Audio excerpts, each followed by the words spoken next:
اعوذ باللہ من الشیطان الرجیم بسم اللہ الرحمن الرحیم۔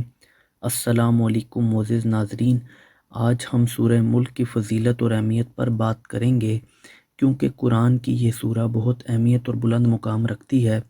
سورہ ملک کو پڑھنے سے جو فوائد حاصل ہوتے ہیں ان تمام کے بارے میں انشاءاللہ مستند معلومات دی جائے گی۔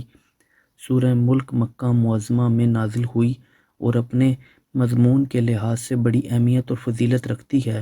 حضرت سیدنا ابو ہریرہ رضی اللہ تعالیٰ عنہ سے روایت ہے کہ حضور صلی اللہ علیہ وآلہ وسلم نے فرمایا، بے شک قرآن میں 30 آیتوں پر مشتمل ایک سورہ ہے جو اپنے قاری کے لیے شفاعت کرتی رہے گی یہاں تک کہ اس کی مغفرت کر دی جائے، اور یہ تبارک الذی بیدہ الملک ہے۔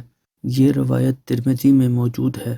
حضرت سیدنا عبداللہ بن مسعود رضی اللہ تعالیٰ عنہ فرماتے ہیں، جب بندہ قبر میں جائے گا تو عذاب اس کے قدموں کی جانب سے آئے گا، تو اس کے قدم کہیں گے تیرے لیے میری طرف سے کوئی راستہ نہیں، کیونکہ یہ رات میں سورہ ملک پڑھا کرتا تھا۔ پھر عذاب اس کے سینے یا پیٹ کی طرف سے آئے گا تو وہ کہے گا کہ تمہارے لیے میری جانب سے کوئی راستہ نہیں، کیونکہ یہ رات میں سورہ ملک پڑھا کرتا تھا۔ پھر وہ اس کے سر کی طرف سے آئے گا تو سر کہے گا تمہارے لیے میری طرف سے کوئی راستہ نہیں، کیونکہ یہ رات میں سورہ ملک پڑھا کرتا تھا۔ تو یہ سورت روکنے والی ہے، عذاب قبر سے روکتی ہے۔ جو اسے رات میں پڑھتا ہے بہت زیادہ اچھا عمل کرتا ہے۔ حضور صلی اللہ علیہ وآلہ وسلم بھی رات کو آرام فرمانے سے پہلے سورہ ملک اور علم تنزیل السجدہ تلاوت فرماتے تھے۔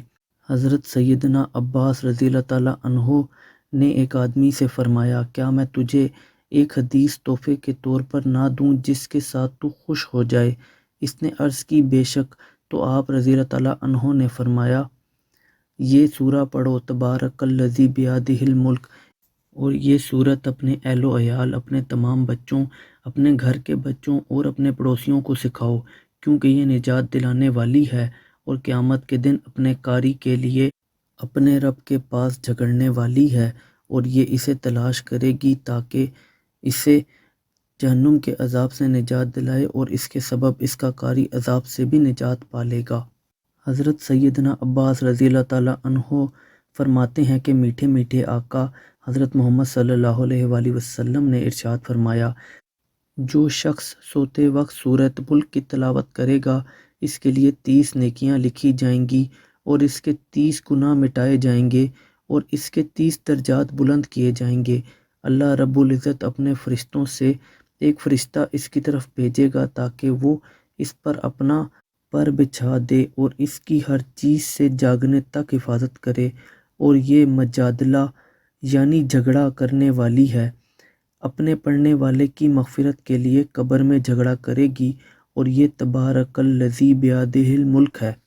چاند دیکھ کر اس سورہ مبارکہ کو پڑھا جائے تو مہینے کے 30 دنوں تک وہ سختیوں سے انشاءاللہ محفوظ رہے گا، اس لیے کہ یہ 30 آیتیں ہیں اور 30 دن کے لیے کافی ہیں۔ حضور اکرم صلی اللہ علیہ وآلہ وسلم کا فرمان عالی شان ہے کہ میری خواہش ہے کہ تبارک الذی بیدہ الملک ہر مومن کے دل میں ہو۔ امید ہے کہ آپ کو میری چھوٹی سی کوشش پسند آئی ہوگی۔ ویڈیو کو لائک کر دیں، چینل کو سبسکرائب کر دیں۔ اللہ حافظ۔